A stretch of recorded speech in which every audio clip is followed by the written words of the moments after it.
Welcome back students. कल हम कर रहे थे चैप्टर 7 एक साम्राज्य की राजधानी विजयनगर। हमने नायक और अमर नायक इसके विषय में पढ़ा था।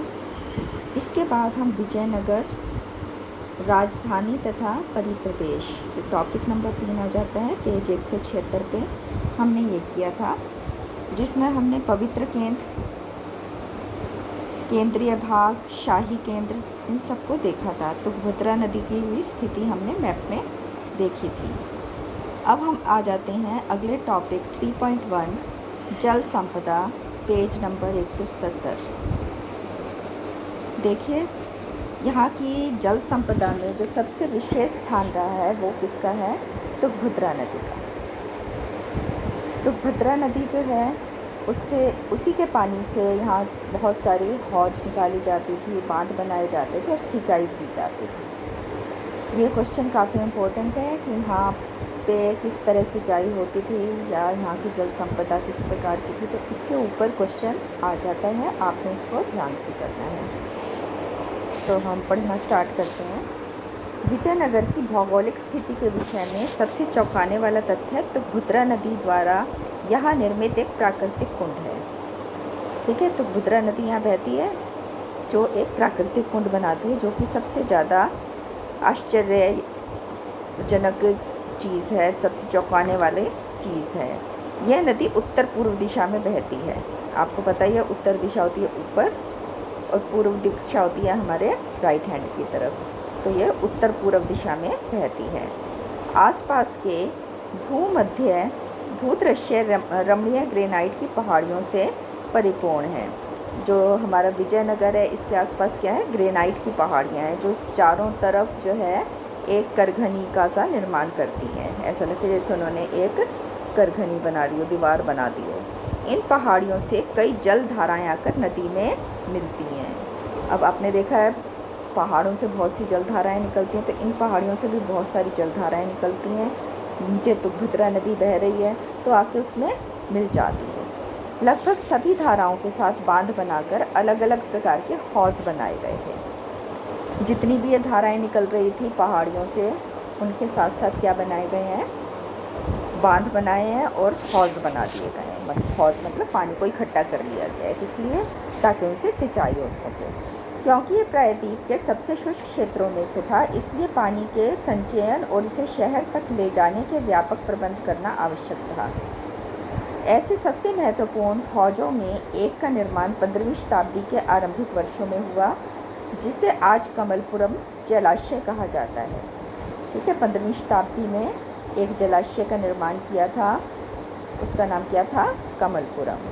आपने इसका नाम याद रखना है। आपने जब भी इससे रिलेटेड क्वेश्चन आता है यहाँ के जल संपदा, सिंचाई, तो आपने इनका जिक्र जरूर करना है, पॉइंट वाइज लिखना है। तो कमलपुरम जलाशय हो गया। इस हौज के पानी से न केवल आसपास के खेतों को सींचा जाता था, बल्कि इसे एक नहर के माध्यम से राजकीय केंद्र भी ले जाया जाता था। आपने पिछले मैप में जो मैंने दिखाया था वो उसमें राजकीय केंद्र मैंने आपको दिखाया था, शाही केंद्र और राजकीय केंद्र एक ही है। तो राजकीय केंद्र में कौन सी नहर जाती थी? कमलपुरम जलाशय। इसका पानी जो है वहाँ पहुँचता था। और दूसरी नहर यहाँ की आ जाती है हिरिया नहर। सबसे महत्वपूर्ण जल संबंधी संरचनाओं में से एक हिरिया नहर को आज भी भग्नावशेषों के बीच देखा जा सकता है। इस नहर में तुंगभद्रा पर बने बांध से पानी लाया जाता था और इसे धार्मिक केंद्र से शहरी केंद्र को अलग करने वाली घाटी को सिंचित करने में प्रयोग किया जाता था। संभवतः इसका निर्माण संगम वंश के शासकों द्वारा कराया गया। देखिए ये जो थी हिरिया नहर, इसमें भी पानी कहाँ से आता था? तुंगभद्रा नदी से। जो उस पर बांध बने थे उसी से पानी लाया जाता था। और ये कहाँ की सिंचाई करती थी? आसपास की तो करती थी, साथ में धार्मिक केंद्र से शहरी केंद्र को अलग करने वाली घाटी जो बीच की जगह थी, धार्मिक केंद्र और शहरी केंद्र की। धार्मिक केंद्र कौन सा हुआ? जो ये पवित्र केंद्र लिखा था ये धार्मिक केंद्र है। और शहरी केंद्र कौन सा हुआ? जो केंद्रीय भाग लिखा है ये शहरी केंद्र है। तो इसके बीच का जितना भी पोर्शन है उसकी इससे सिंचाई की जाती थी। देखो यहाँ पे देख लो, यहाँ लिखा हुआ ना पवित्र केंद्र और केंद्रीय भाग, तो इन दोनों के बीच का जो क्षेत्र है उसको हिरिया नहर से सींचा जाता था। और इसका निर्माण किसने करवाया था? संगम वंश के राजाओं ने कराया था। अब आ जाइए किलेबंदी तथा सड़कें।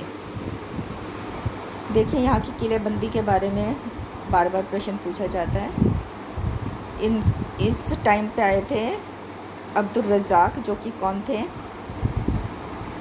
फ़ारस के शासक द्वारा भेजे गए राजदूत थे। और उन्होंने यहाँ की जो घेराबंदी थी, किलेबंदी थी, उसका जिक्र किया है, उसका वर्णन किया है। तो किस तरीके से उन्होंने इसका वर्णन किया है हम इसमें पढ़ेंगे। इससे पहले कि हम शहर के विभिन्न भागों का गहन परीक्षण करें, हम उस विशाल किलेबंदी की दीवारों पर नज़र डालते हैं जिससे इन्हें घेरा गया था। 15वीं शताब्दी में फ़ारस के शासक द्वारा कालीकट, जिसको कोज़ीकोड भी कहते हैं, भेजा गया दूत अब्दुल रज़ाक किलेबंदी से बहुत ही प्रभावित हुआ। यहाँ पे 7 तरह की किलेबंदी थी। पूरे विजयनगर को 7 किलेबंदी मतलब होता है दीवारें बना ली ताकि कोई अंदर नहीं आ सके अपने जगह की सुरक्षा के लिए। ठीक है।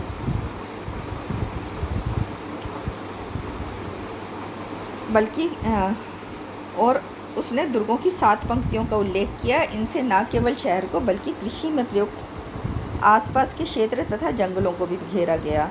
वैसे तो होता था कि अधिकतर किलाबंदी किसके आसपास होती थी? राजा के किले के आसपास ही की जाती थी उसको सुरक्षित रखने के लिए। लेकिन इन्होंने पूरे शहर को, जंगल को, खेती के क्षेत्र को, अन्नगृह को, इन सबको ही इस किलेबंदी में शामिल किया। सबको ही उन्होंने प्रोटेक्ट करके रखा, सुरक्षित करके रखा कि कोई वहाँ तक ना पहुँच पाए।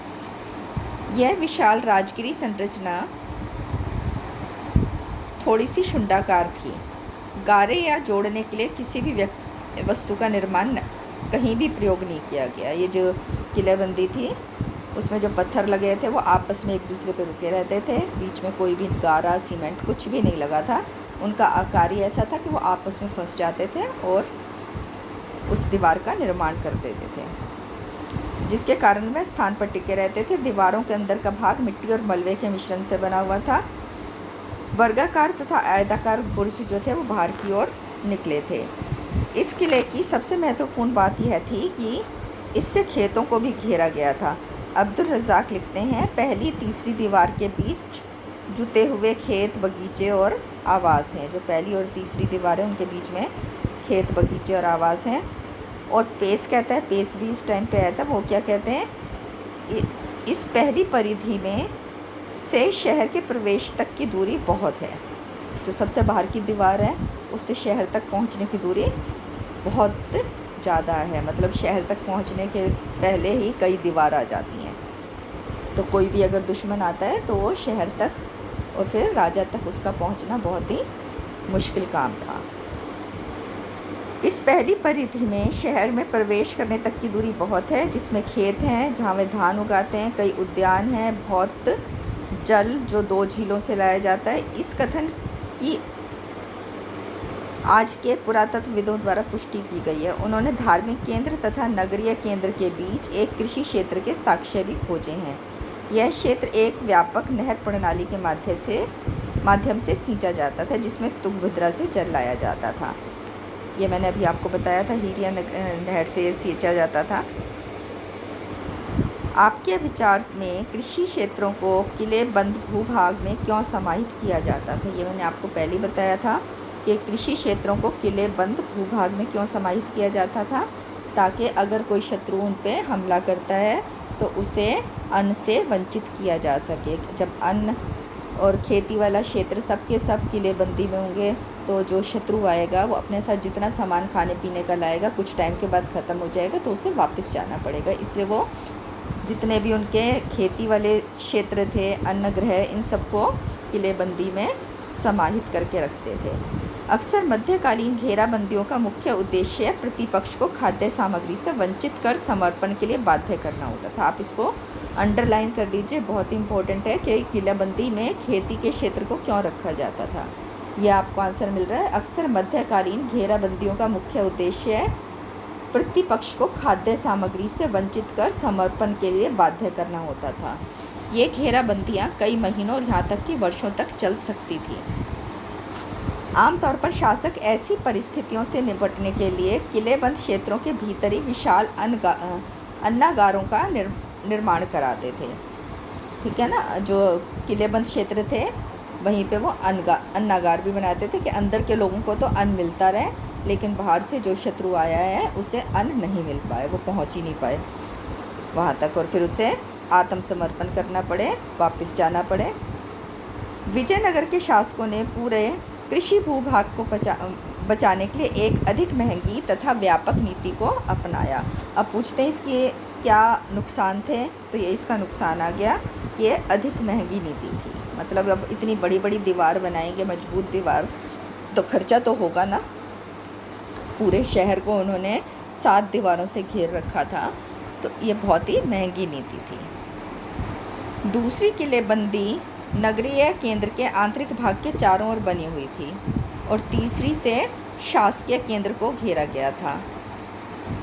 ठीक है ना, नगर का केंद्र जो था वो भी दूसरी जो घेराबंदी थी उसमें घेरा हुआ था, तीसरी में शासकीय केंद्र को भी घेरा गया था, जिसमें महत्वपूर्ण इमारतों के प्रत्येक समूह को ऊंची दीवारों से घेरा गया था।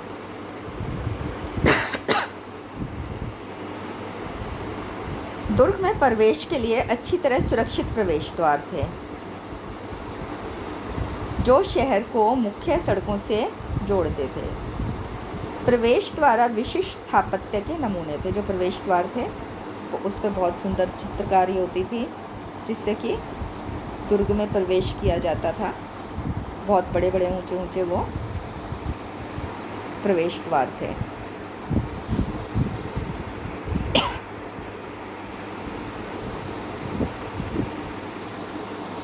पानी दे दे इनको।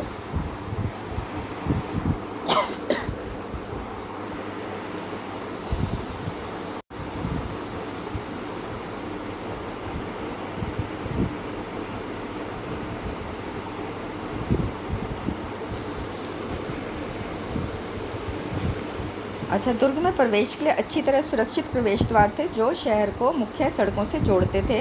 प्रवेश द्वार विशिष्ट स्थापत्य के नमूने थे, जो अक्सर उन संरचनाओं को परिभाषित करते थे जिनमें प्रवेश को वह नियंत्रित करते थे। किलेबंद बस्ती में जाने के लिए प्रवेश द्वार पर बनी मेहराब और साथ ही द्वार के ऊपर बनी गुंबद तुर्की सुल्तान द्वारा प्रवर्तित स्थापत्य शैली के चारित्रिक तत्व माने जाते हैं। कला इतिहासकार इस शैली को इंडो इस्लामिक कहते हैं,